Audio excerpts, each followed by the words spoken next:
Welcome back to Vegas Aces. My name is Heather Ferris, and I'll be your host for today.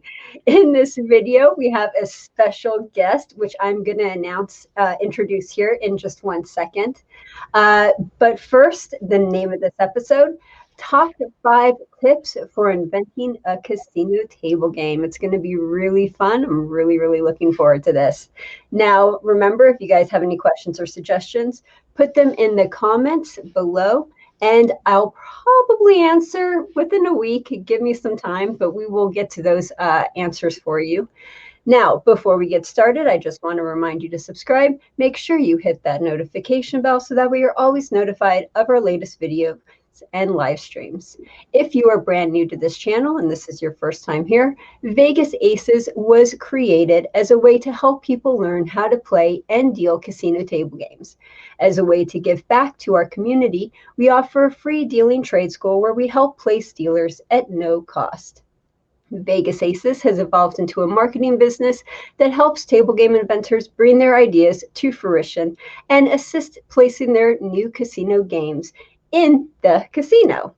Now, here we go, on with the show.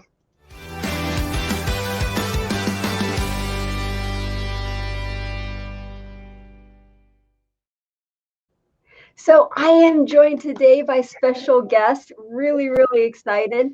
Dan, would you like to go ahead and introduce yourself to our audience, tell people a little bit more about yourself and some of your history and everything? Sure, thanks, Heather, and thanks for inviting me to talk on your show.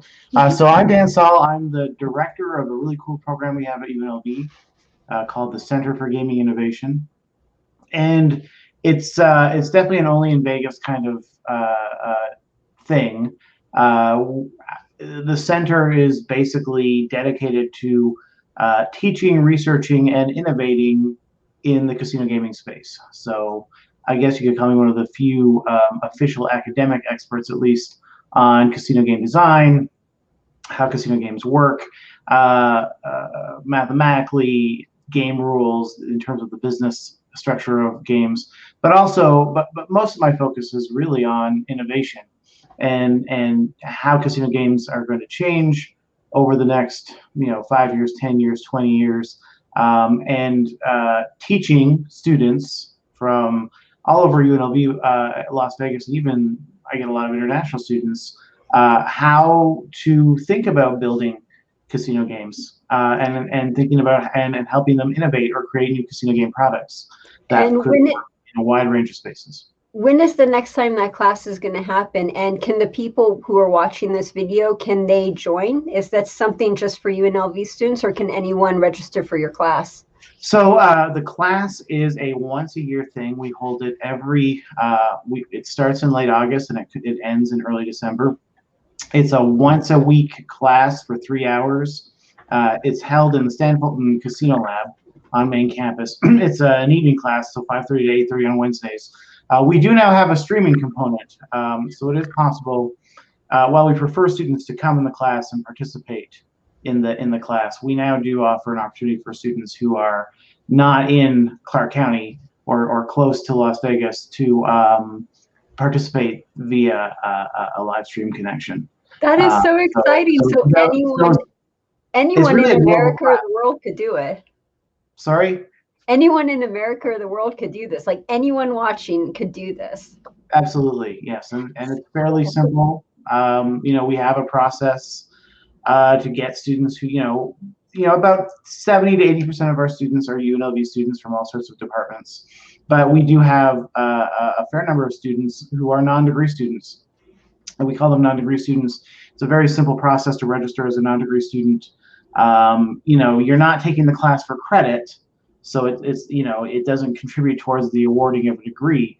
But a lot of the students who take our class, they're not taking the class to advance a degree. They're taking the class because they have an idea, they have a passion, and they're looking for a way to take an idea and hopefully turn it into something tangible that they can then further develop. And that's really what the program is focused on doing, helping students learn how to innovate in the space and hopefully come up with a really cool idea that they might be able to develop or sell themselves. So is this something where they have to contact you to get them in a class, or is there a link that they could click and then they could register themselves in the class? I would say it would always be smart to reach out to me first. Okay. So if You know, anyone is watching and you guys want to get into Dan's class, email me at heather@vegas-aces.com. I'll make the introduction and we'll get you into his class.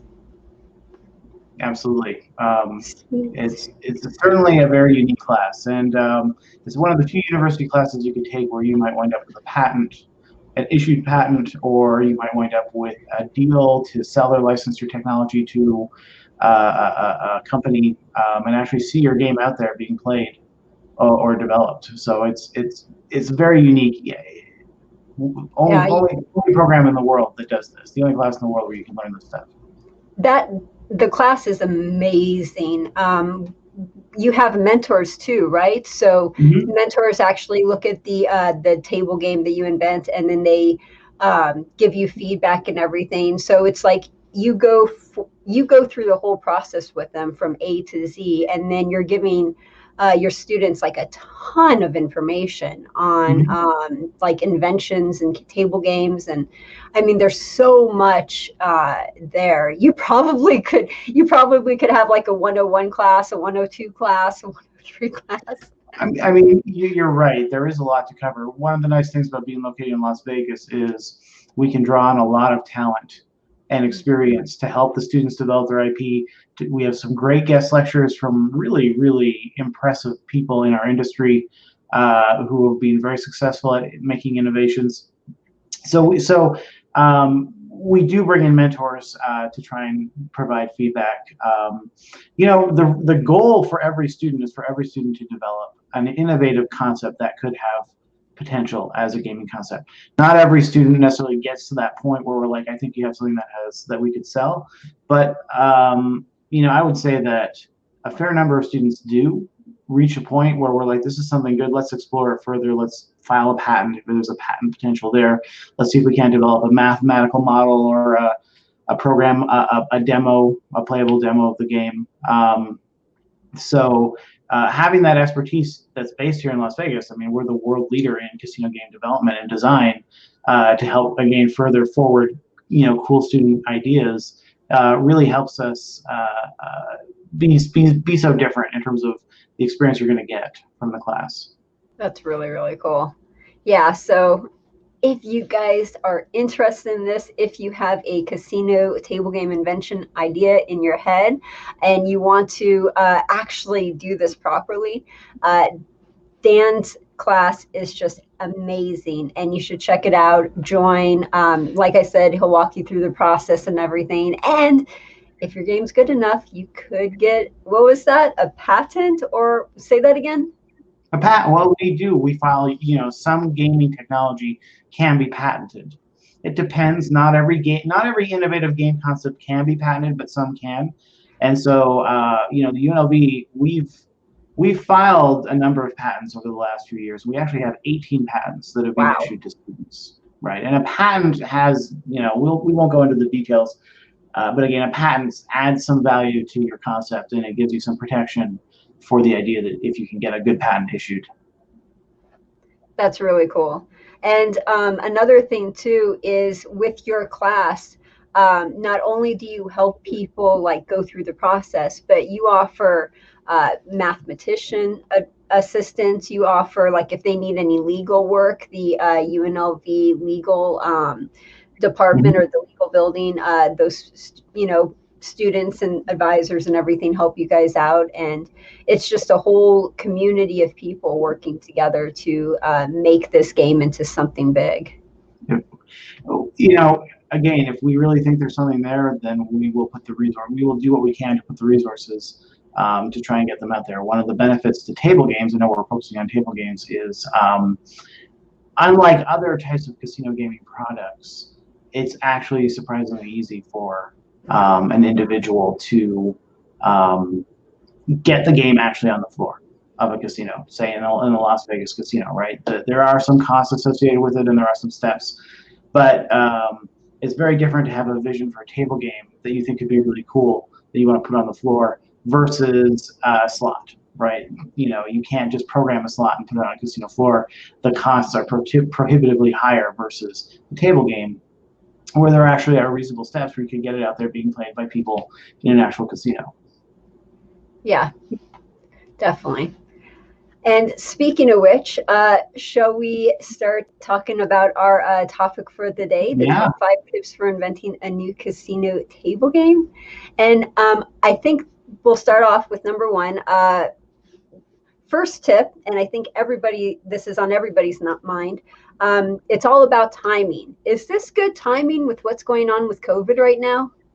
I certainly have not worked with any students over the last few months or the last year to help them bring new table games to the floor. Casinos were shut down for 4 months. They reopened in a very constricted state, and social distancing. Here in Nevada, 40% of betting spots on a table are closed, and there are some exceptions of partitions. Some tables have partitions which allow for more, but no matter how you look at it, the amount of players that a single dealer can accommodate on a table game has been reduced, right, because of social distancing, and so that adds to the cost of the gambling. It reduces the revenue that can be generated. So I think that casinos have been, it's been a rough year if you're in the casino biz, in no matter where you're at, right? Some casinos have been completely shut down. Others have opened up with very strict social distancing, new cleaning and safety protocols for their dealers, for the players. Introducing a new table game, casinos like trying new stuff. Some casinos are more interested in it than others. Introducing a new table game, though, is fun, but is also a bit of a disruption to the normal way that things happen in the operations of a casino. So I think that wouldn't have been a great time recently to try to bring more disruption by having a new game. That being said, I think things are normalizing. It's going to normalize a bit, at least in the North American market, over the next 6 months. And there might be more tolerance or more interest in trying new stuff again, because the social, as vaccinations increase, social distancing restrictions will get less onerous, and there might be some interest to start trying new things again. From what I've heard, a lot of casinos, they're just treading water right now, and like you were talking about, with the tables cut down to 3 people per table, where they used to be 6 or 7 people per table, and then now they're at like 25% or 50% occupancy rate. All of the casinos were treading water, and some of the casinos, they just closed the carnival pit. They just had the main pits open, type of a thing, because they cut down on workforce and that type of thing. So hopefully in Las Vegas, June 1st, we're going to go back to 100% occupancy rate. Do you think that the casinos are going to go back to business right away, like gun-ho, or do you think casinos are going to ease their way back, including taking, their normal risks when it comes to casino table games and new casino table games?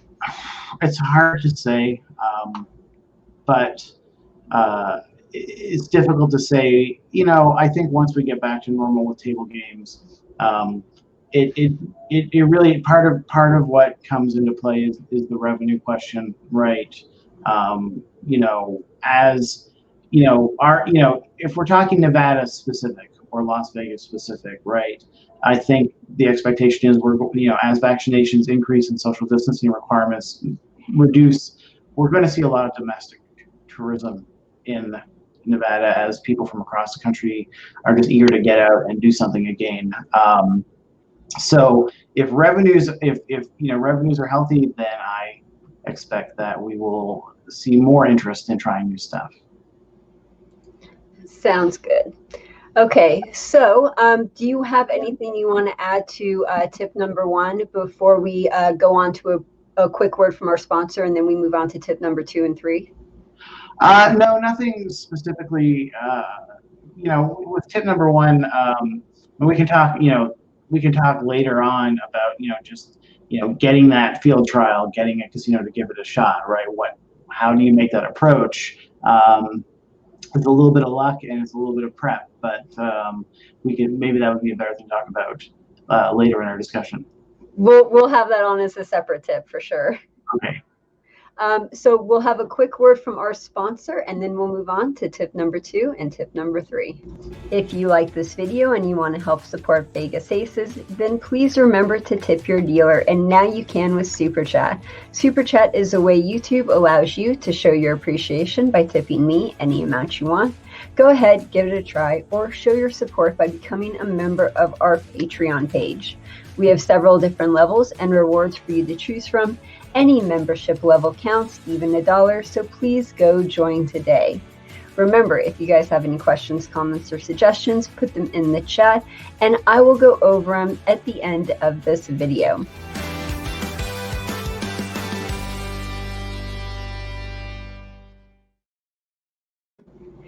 And we're back, and on to tip number 2. And tip number 2, with casino table games, there's a lot of prep work. You have a lot of process. The inventors have a lot of steps that they have to go through to get their game ready to put in the casino. But one step that I think is extremely important that more casino inventors, table game inventors miss than they really should, is the mathematics on that. Mm-hmm. Now, people do need to get their math. Do you want to talk about that a little bit? And if you have anything else to add about that. Well, table game math, I would say table game math is step number 2, right? Step number 2. In the process. I would say step number 1, though, is, of course, just this question of what's this new thing so I think about the standard, the core table games, roulette, blackjack, craps, baccarat, those are your core table games in the casino. I think you could throw 3-card poker, quite frankly, into that group, even though it's a specialty game because it's just been so popular for so long. Those have all of those games to some extent deliver different types of experiences if you're a player. Blackjack being the most complicated of them all, with lots of things to think about and keep track of, lots of opportunities for players to increase their risk. Whether it's hitting on a 12 against the dealer 2 or 4, or doubling down on a 9 against the dealer 7. There's lots of ways for players either to use perfect strategy or to deviate from perfect strategy if they're feeling lucky or if they want to increase the adrenaline. And you've got a game like baccarat, where there's really no skill involved, but baccarat players themselves, they really emphasize or are looking for patterns that probably don't matter, but to them are very meaningful in trying to determine which side of the baccarat table to place their bet. Game like roulette, which offers more volatility in the core game than other games. Excuse me, and it is a game about looking for patterns, but also takes a bit longer to play than some of the other games. Roulette being a much slower game. All of those games have different appeals to players. I won't even touch craps because it's such a complicated, crazy game. Different ways that it appeals to players, different rules, different entertainment experience, I would say. So if you want to innovate in the table game space, and of course, then there's all the specialty games, which we don't really have time to break down. They offer their own sort of entertainment experience. If you want to innovate in that space, the first question I would ask myself is, are you providing an entertainment experience, from the player's perspective that is going to enhance one of these classic games, that is going to create a whole new sort of balance of chance and risk and reward? It really does start with what makes your game different, right? And what is the thrill, the excitement, the entertainment that the player's going to get when they play your game versus the other games that are already available to play. So then comes the math. And then comes the math. Well, let's move on to that. So tip number 3 would be the math then. The math, it all comes down to the math. It really, does come down to the math. And some math is obvious and some math is less obvious. And get your math done. Don't bypass that. And get your math done. But if you're not a mathematician, and I'm actually not a mathematician, although sometimes I find ways to cobble together reasonable mathematical models for different games that I'm thinking about or working on with students.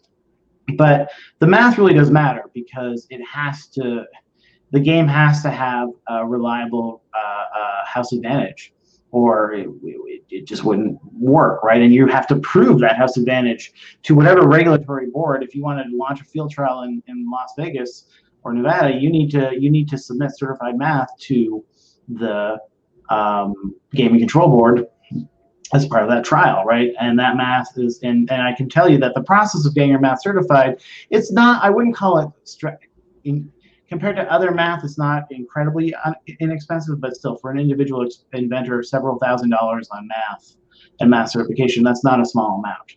So you don't want to charge in blindly with your math. Some math is obvious, right? If a student comes to me and says, I want to play a game where if you bet on red, and if you draw a red card, it pays 3-1. I'm going to tell you right now that's not going to work, right? Because the odds of drawing a red card is 2-1, right? And so you're paying more than the odds are. Other times math can, so sometimes the math can be tricky, is obvious. Other times the math can be very complicated, and the more decision making you give the player, right? The more options the player has to exercise strategy, the more complicated the math will be, because you're going to have to account for all of those different actions that the player can take in the decision-making process. Now, that's not to say don't create a game where players have a decision to make. Players like having decisions to make, particularly in specialty games, but just know that the more decisions the players have to make, the more complicated the math can be. And the longer it takes. But also, too, with the math, what you were saying before, where it's like several thousand for the application for the gaming control board, that's different for every state. So that's not like a one-time thing and then you're good in America. That's like a one-time thing in Nevada. And then if you want to do Washington, you have to pay a separate amount for them. And if you want to do a different state, you have to pay a separate amount for them. And let's not forget the tribal jurisdictions as well. Yeah. The one good thing I will say is whatever jurisdiction you plan on doing it in, let's say New Jersey, Nevada, those would be two obvious ones, but there are other jurisdictions. Some expenses, there are multiple expenses you have to consider. There's the math certification, and there's only 2 companies that do math certification, and probably you're going to want to pay a skilled mathematician in advance, because they're going to cost less to actually do a very thorough mathematical analysis. They'll cost a bit less than the certifiers, and they'll work with you to make sure you get the math correct on your game concept. And there are some really good mathematicians out there that I've worked with. They're really great to work with and very helpful and talented, and I think their prices are fair, very fair for the help they can give you. We'll put a link to an email to a mathematician down below that both me and Dan know and use, that's really reputable and really good. So we'll put that information down there for people who are interested. Yeah. So I would say you get that done first, then you would, when you're ready to do a field trial, you need to find a casino that would be willing to host a trial for you. Remember, any casino, it's a disruption. That doesn't mean they don't want to do it, but there might be some reporting they have to do with the gaming control board. If we're talking about Nevada, I'll focus on Nevada because I've done some trials in Nevada. They'll have to do some reporting to the Nevada control board, nothing over the top. But also, you have to, it disrupts their dealers. You have to train the dealers on a whole new game. And some dealers are okay with that. Some dealers aren't too excited about it. It depends on the dealer.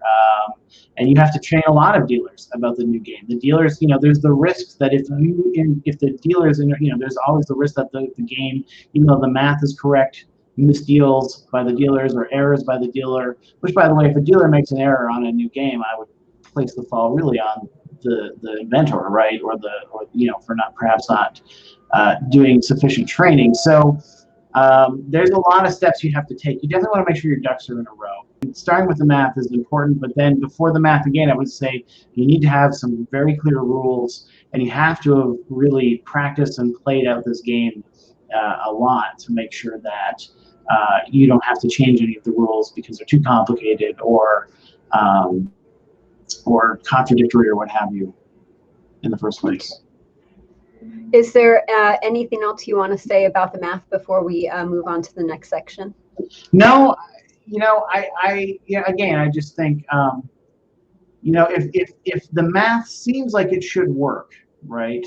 The last thing I would say about the math is if you have a vision for something that would be really fun and really cool to play,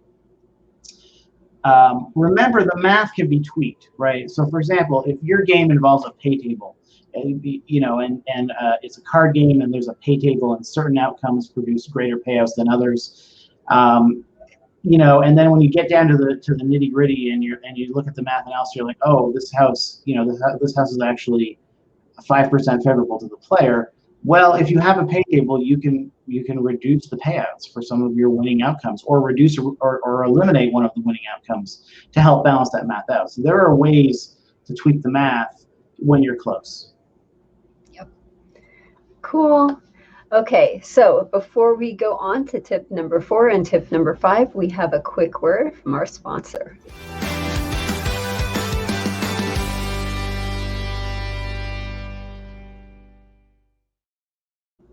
If you like this video and you want to help support Vegas Aces, then one of the ways you could do so is by going to vegas-aces.com and clicking on one of our affiliate banners. When you sign up for an account through an affiliate link, our website gets a small commission. If you ever have any problems, questions, or disputes, please let us know. We are always here for you. Email me at heather@vegas-aces.com and we will help you through it. Now on with the show.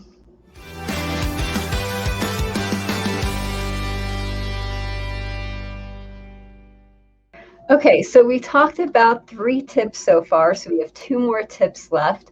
What is tip number 4? I think tip number 4 is it's a bit of a contradictory tip, right? Because I do encourage people to think boldly, right?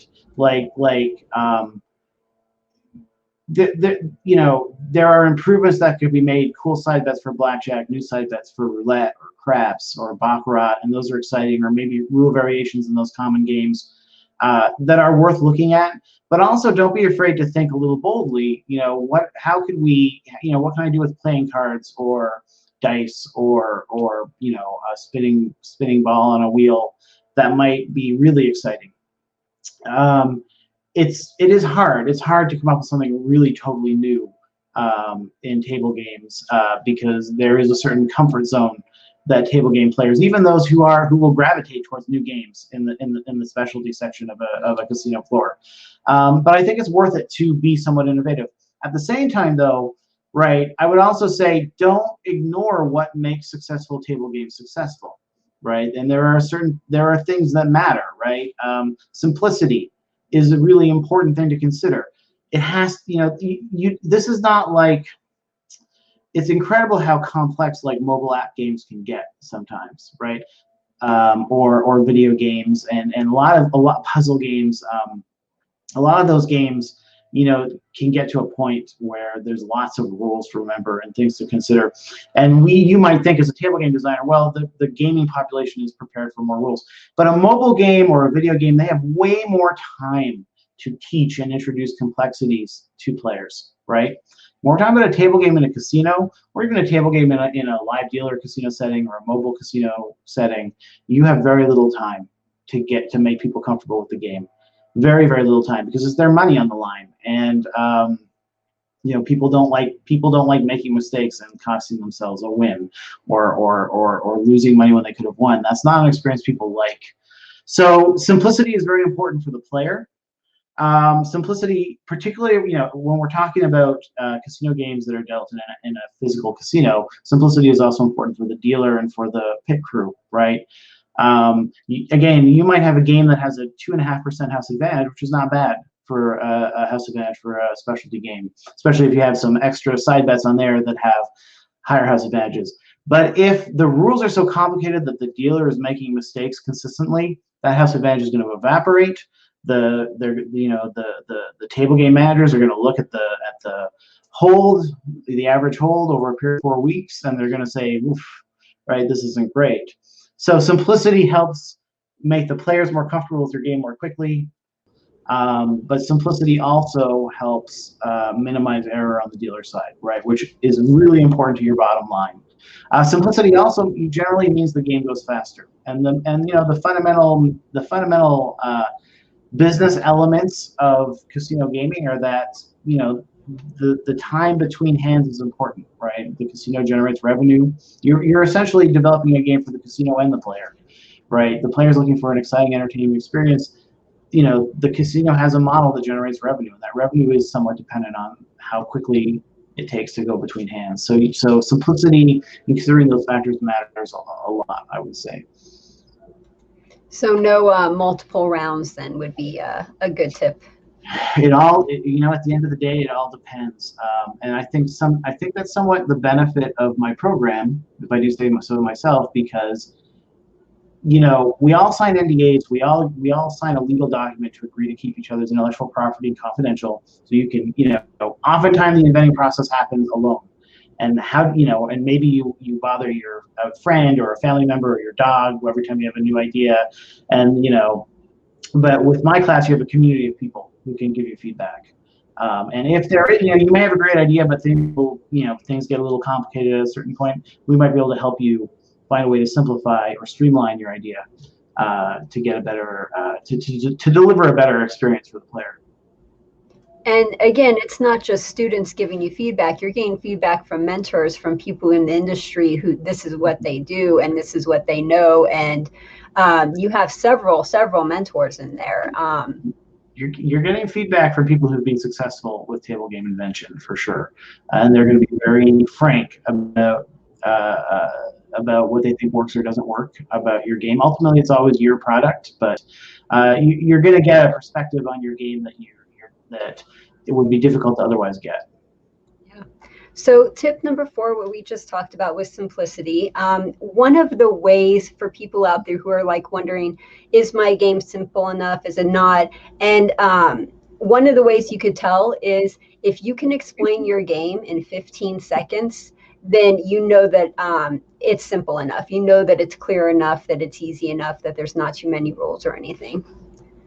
So what would be tip number 5?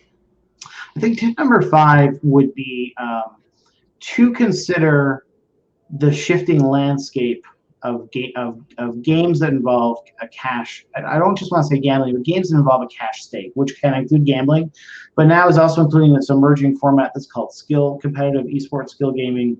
A good example of the most popular example of that in North America right now is a company called Skills, where players compete against each other in games. The games don't have elements of chance, but players do compete against each other for a cash stake. Both players put up a cash stake, and the winner collects the pot. It might be 2 versus 2, or it might be a whole tournament of players. Card-style games have been the most popular in that. They have been among the more popular and profitable. Card-style games and bingo have been among their most popular and profitable games, and I think this is not a surprise, given that cards are so popular and it's easy to create. I think cards lend themselves to a lot of different types of variations that can create excitement and entertainment, but also a reasonable challenge in a competitive game. Also, brick and mortar casinos aren't going anywhere. New table games in those casino spaces aren't going anywhere. But we're seeing a lot of gaming shift to mobile, and we're seeing a lot of gaming shift to live dealer. I said a moment ago, complexity matters because dealers can make errors, right? Well, that's true, but in mobile, that's not a concern, right? Dealer error, if you're playing a mobile game, it's all programmed into the computer, so dealer error is not a concern. Or even in live dealer, it's really a computer running the show, and the dealer is actually just drawing the cards out of a shoe. So there is some more room for complexity in those spaces. Although I would still say that the player at the end of the day is still looking for a fast and simple experience. Cool. So all of this is amazing information, and you have so much more. You have a whole semester worth of information to give people. We do. So yeah. One more time, just just in case, you want to tell people a little bit more about your class, how they could get into it, what they can expect, maybe promote it a little bit more, and then after that, we'll be done with our show. Well, I would say that if you're I'm always happy to take some time to answer a few emails from someone who's interested in learning more about the class and what we can offer. Again, now that we've got it set up so that we can have people who are, somewhere else in the United States or even globally participate live with the class, really is going to help us expand who can take the class, and I'm really excited about that. Just please feel free to reach out to me. You can find us very easily on the UNLV just by Googling UNLV Center for Gaming Innovation. Feel free to reach out to me directly. You can mention that you saw me on the Vegas Aces live stream, and I'm happy to share and be very happy to discuss, whether or not this class would suit what you're trying to do with your own game development. Awesome. And we'll put all that information down in the description below for how people could get a hold of you and sign up for the class and everything. And yeah, it's an amazing, amazing class. If you guys are doing table game inventions at all, I highly recommend you take Dan's class. He is such a good professor, and it's really an amazing class. Well, I appreciate the shout out, Heather. Thank you very much for the compliment. No problem. Okay, and then here we go. We are doing the end of the video.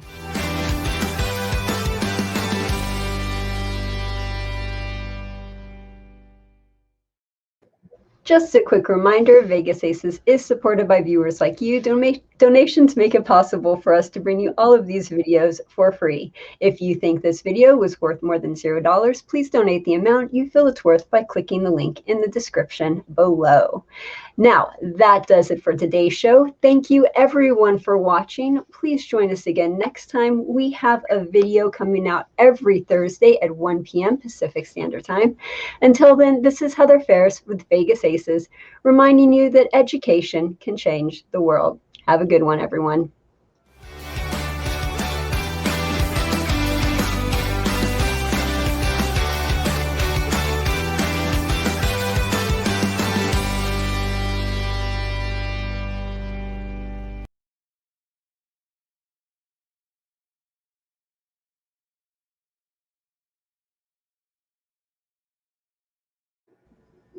Thank you.